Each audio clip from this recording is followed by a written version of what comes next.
One sunny morning, Raffi the rabbit and Tino the turtle were walking through the forest when they spotted a big apple tree, full of juicy fruits.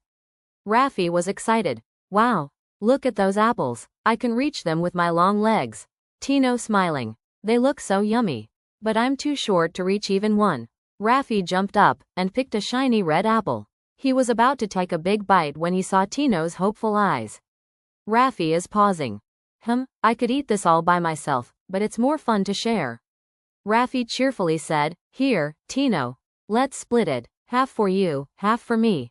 Tino was so grateful and said, Thank you, Raffi. You're a true friend. Just then, they heard a rustle in the bushes. A baby bird had fallen from its nest and looked scared. Tino, who is so concerned, said, Oh no. The little bird needs help. Raffi, nodding, Let's give it some apple and help it back to its nest. Together, they gently fed the bird and lifted it back to safety. That day, Raffi and Tino didn't just share an apple, they shared kindness. And the forest felt warmer because of their caring hearts.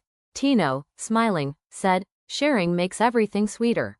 Raffi, laughing, and said, And caring makes friends forever. The moral of the story: when we share what we have and care for others, we grow love that lasts.